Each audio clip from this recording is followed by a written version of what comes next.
Assemblyman Joe Patterson, thank you so much for joining California Politics 360. Thanks for having me. So first, this is our first sit down since Governor Gavin Newsom signed the bill that you wrote, AB 1370, to ban lawmakers from signing NDAs. Just what was your reaction when he signed it, and what drove you to introduce this bill? Yeah. Well, I wasn't really surprised that he signed it. I think it would have been a very hard bill to veto because it is, I think, just the average person. I mean, it's probably been the most popular bill I've ever done. I mean, I think people just generally don't believe that politicians or their elected officials should be signing non-disclosure agreements. So I wasn't really all that surprised, but you know this, I authored the bill because of reporting that you've done and KCRA did, and it was a shock to me that legislators could sign non-disclosure agreements. I already thought that that was against the law, and it may have been actually against the law, but the way our bill is written is actually created a crime if legislators do it. So now not only is it against the law, it's actually a crime. And it's incumbent upon local prosecutors essentially to consider the facts if a lawmaker does end up signing an NDA on legislation, right? Yeah, I think it'll be very clear. It'll be a clear crime, right? So, I mean, I don't think a bunch of legislators are going to end up in prison at all time. I think the most important part of the bill wasn't about creating the new crime. It was about sending the message that legislators cannot be signing non-disclosure agreements and to kind of restore the faith somewhat in government and of elected officials that they're not going to be doing that. Yeah, you mentioned the popularity of this bill. I mean, despite it quickly dying last year, I know a version of yours quickly died in the last legislative session.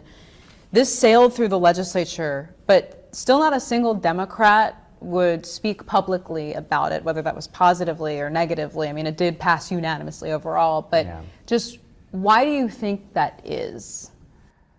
I think maybe they felt like it was an attack on them or something, but your reporting at least indicated that perhaps these could have been used by legislators through various legislation or the Capitol reconstruction, and maybe that would make them shy away from commenting on it right now if there was a track record of that. But the few members that did speak on it, and it was only the chair of the Elections Committee when it went through, had mentioned that she had never signed one and wanted to be very clear with that, and I believe her.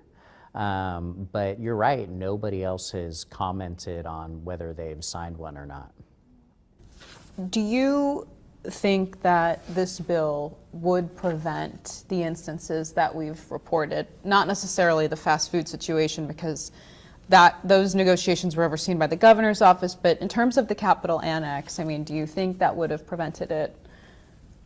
I do. I think there might be a dispute on whether this would apply to the Capitol Annex because that wasn't actually a piece of legislation.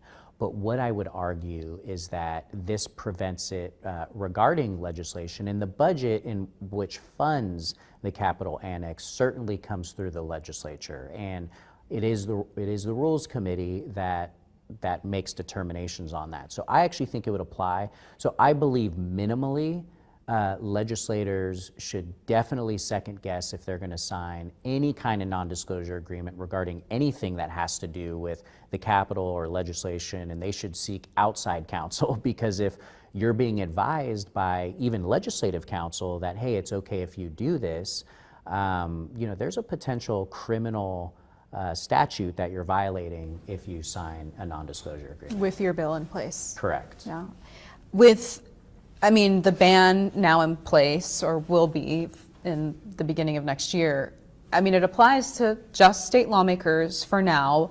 Lawmakers are obviously a significant part of the legislative process, but there are other players in this, lobbyists, staff, consultants, and then there's the executive branch. Do you see a space where this ban could expand to some or all of those people? Yeah, absolutely. I think the most important is that elected officials aren't signing non-disclosure agreements. I think once you start talking to lobbyists, I still think there's an ethical issue there.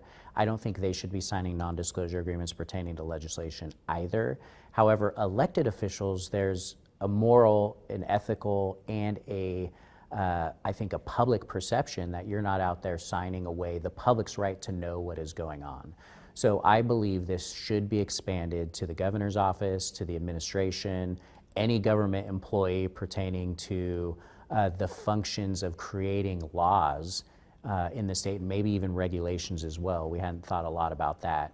But in addition, one thing that I've seen really abused throughout California is when cities and local governments and the staff members there are signing non-disclosure agreements when it comes to developments or something. So you see this a lot in the Silicon Valley where certain companies want cities to sign non-disclosure agreements that they're going to put in a development in the middle of a city, and I just think that's fundamentally wrong, and that's got to already be illegal, but cities are signing them anyway. So I think there are several more steps to this, several more pieces of legislation that will come, and we will definitely be introducing more in the future. Okay, from your office? Yes. All right.